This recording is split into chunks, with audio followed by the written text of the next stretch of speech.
बेटियां जब पैदा होती हैं ना तो बाप माँ ये लगता है कि बेटी हुई है घर में, अब पैसे का भी इंतजाम होगा, बड़ी होगी, चिंता भी बढ़ेगी शादी की। लेकिन जैसे जैसे बिटिया बड़ी होगी वैसे वैसे बाप का प्यार बढ़ता जाएगा। मैंने शायद उस दिन भी बोला कि बाप कितना भी कुछ भी हो, पिता बाप बाप होता है। जब पिता अपने बच्चे को उठाता है, मतलब माँ बाप में एक ही फर्क है, माँ जब बेटे को उठाएगी तो कमर पे बिठाती है। माँ का इशारा होता है कि जहां तक मैं देख सकती हूं वहां तक तू भी देखे। और जब बाप अपने बेटे को उठाएगा तो सीधा कंधे पे बिठाएगा और बाप बोलता है कि जहां तक मैं नहीं देख सकता वहां तक तू देखे।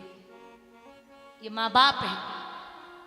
राजा जनक ने अपनी पगड़ी, अपना मुकुट उतार करके राजा दशरथ के चरणों पे रख दिया। नाथ, ये मेरी बेटी है, बड़े लाड़ चाव से पाली है, इसको समधी जी लेके जा रहे हो, लेकिन जैसे लेके जाओ वैसे ही आप प्यार से रखना।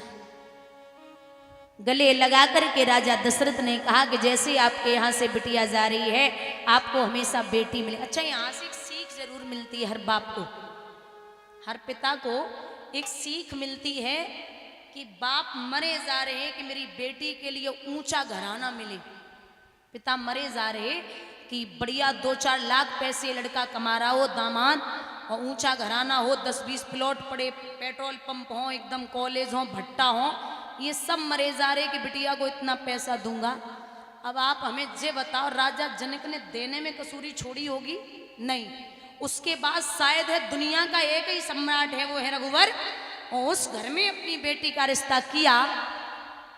ये किस्मत पे निर्भर करता है कि बिटिया जाकर के क्या करेगी वहां। इतना बड़ा घराना चुनने के बाद सीता को 14 वर्षों का वनवास हो गया। जरूरी नहीं है कि आपकी बेटी के नसीब में घर मकान है या नहीं है। एक सीख मिलती है कि मरे मत जाओ, जो वो लिखा के लाई है वो वही होगा। आप कितना भी कर रहे हो कि ये मिल जाए, वो मिल जाए, वो करना है, ये करना है, ऐसे घर में बिटिया करूंगा, राजा जनक से बड़े घराने में आप कभी नहीं कर पाओगे। लेकिन तब भी उन्हें 14 वर्षों का वनवास हो गया, डोलना बनवन ही पड़ा है। तो ये किस्मत पे बलिहार है कि आप बेटी कहां कर रहे हो, कैसे रह रही है। बड़े बड़े राजा भिखारी बन गए हो, बड़े बड़े भिखारी जो थे वो आज राजा बने बैठे हैं। महाराज,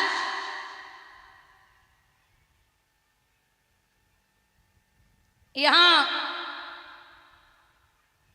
राजा जनक ने जवाब दिया कि मेरी बेटी को बड़े अच्छे से रखना। अच्छा, बिटिया जब पैदा होती है ना तो लक्ष्मी संस्कृति भाग्य लेके आती है। बाप चाहे कितना भी गरीब हो, पिता चाहे कितना भी गरीब हो, 1 महीने पहले से भागेगा, दौड़ेगा, धन इकट्ठा कर लेगा। लेकिन जैसे ही बिटिया विदा हुई तो बाप कोने में गिर पड़ता है और कहता है जितने भी सामान जहां से लाया, जो लाया सामान, वो कहता है कि भैया अब हमसे 4 दिन तक बात मत करना, सबका हिसाब किताब होगा। लेकिन लक्ष्मी गई वो तो गई, मेरे हाथों और पैरों को तोड़ के चली गई।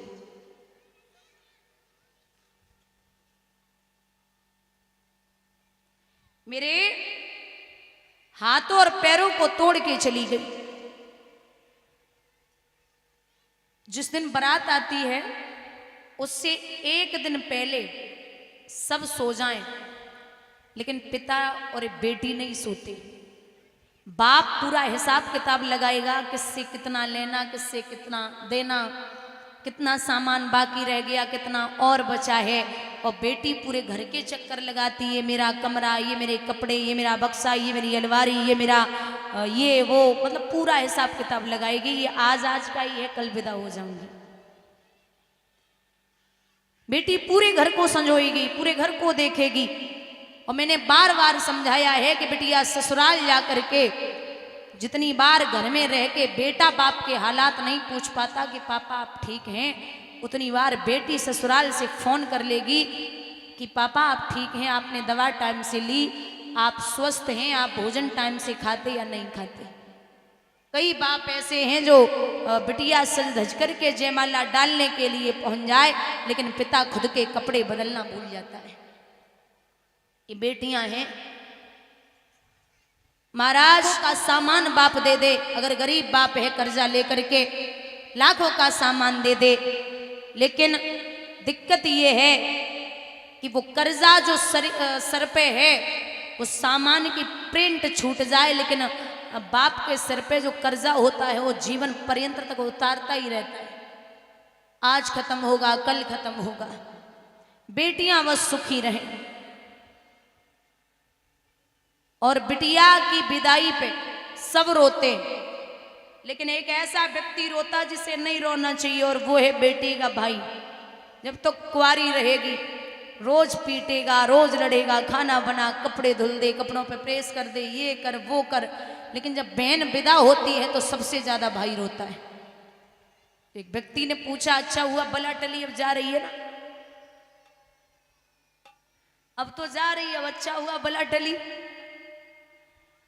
तो वो भाई कहता है कि बीरन ये बात नहीं है, ये जाए वो तो जाए, कोई दिक्कत नहीं, जाना तो है ही, पराए घर जाएगी, रोक भी नहीं सकता, लेकिन दिक्कत ये है कि अगर बाप को पता चल जाए कि आज बेटे ने गलत किया है, तो बाप जो है वो डांटेगा, फटकारेगा, गाली गलौज करेगा। तो बहन चुपचाप फोन कर देती, भैया आज थोड़ी 2 घंटे बाद आना, पिताजी बहुत गुस्से में है ना। अगर मैंने गुस्से में आके भोजन नहीं किया तो ये 50 बार फोन करती थी कि आजा घर पे आजा, भोजन नहीं करना, क्या काम मर रहा है। तो आज से न कोई मनाने वाला होगा और ना ही कोई भोजन कराने वाला होगा, क्योंकि माँ बाप अलग है। बहन में एक बहन जो होती है ना, अगर अच्छी बहन हो, अच्छा रिश्ता निभाने वाली हो, तो बहन एक दोस्त भी है जो खुद को समझाने वाली, समझने वाली, और बहन तो बहन है ही। अगर बड़ी बहन है तो माँ के बराबर आपको दुलार करेगी। अब माँ बाप तो माँ बाप की जगह तो कोई नहीं ले सकता। मैंने शायद बताया भी था कि बाप जब गुस्से में आता है ना तो सीधा जूता उठाता है, ढूंढेगा नहीं 1 घंटे, सीधा जूता उठाएगा और लग जाएगा। जब तक उनका पेट नहीं भरेगा तब तक वो मार लेंगे, और फिर बाद में जब याद आएगा तो चुप कराएंगे, मनाएंगे। लेकिन माँ वो है 1 घंटे तक चप्पल ढूंढेगी, कहाँ गई मेरी चप्पल, इसे आज देखती हूं मैं, डंडा लाओ, ये लाओ, वो लाओ, मारेगी नहीं। डंडा उठा के लाओ, कहाँ रखा है, चप्पल कहाँ गई मेरी, 1 घंटे तक यही कहेगी, बच्चा डर जाएगा, बस शांत हो जाएगी, मारेगी नहीं। तो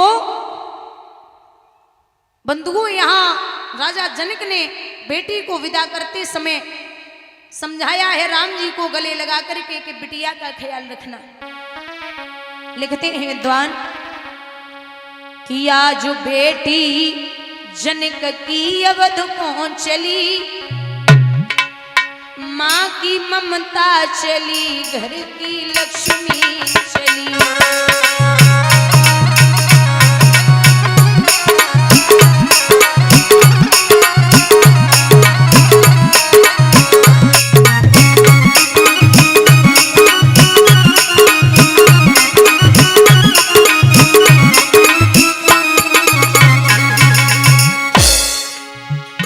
कौन कहता है ज्ञानी जनक थे बड़े, प्यारी बिटिया के आंसू लिए थे खड़े।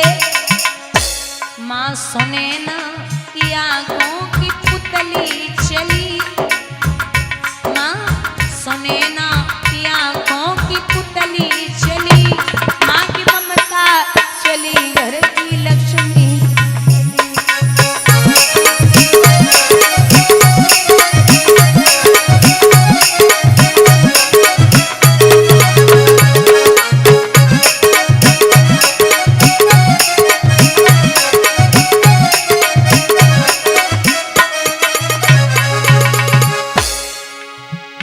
तोता मैना पुकारे सिया ओ सिया, बंद कमरे में तूने मुझे क्यों किया। आज उड़ जाते हम भी अवध की गली, आज उड़ जाते हम भी अवध की गली। माँ की ममता चली, घर की लक्ष्मी चली।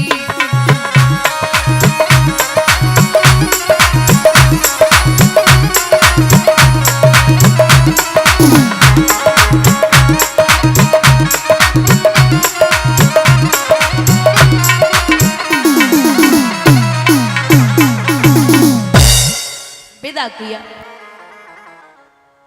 जब आए हैं चार चार पुत्र वधुओं को लेके,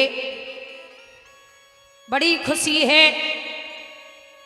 धीरे धीरे समय बीत रहा है, तो समय के अनुसार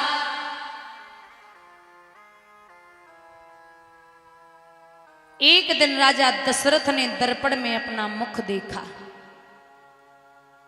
तो क्या देखा है कि कान के पास एक बाल सफेद हो गया। विचार किया कि अब हम पे बुढ़ापा है, क्यों ना हम बड़े बेटे को राजगद्दी दे दें।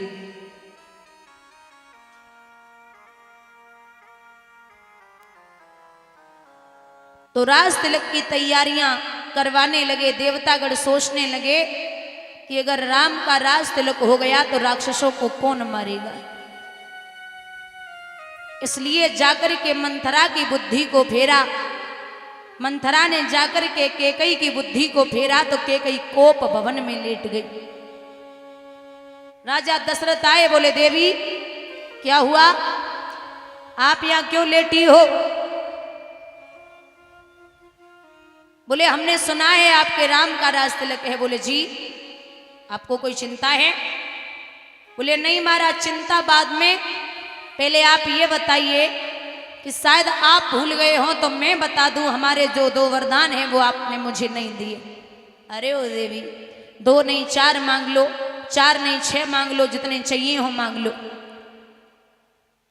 बोले महाराज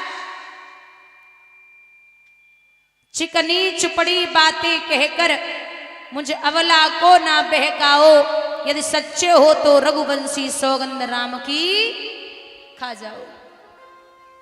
अरे देवी मांगो तो सही, मैंने बोला ना मैं राम की सौगंध खाता हूं, आप जो मांगोगी आपको वही मिलेगा, वही मिलेगा और वही मिलेगा। लेकिन आप बाहर तो देखो कितनी खुशी है। क्यों, क्या खुशी है। तो बाहर ढोल नगाड़े बज रहे हैं और मंगल गान हो रहे। दोनों हाथ ऊपर उठा के तालियों का साथ देते हुए बोलेंगे,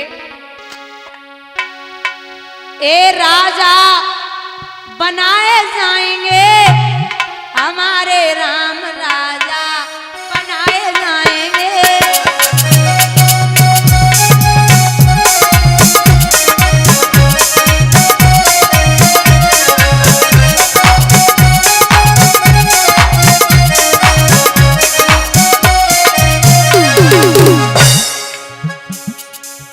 ब्रह्मलोक से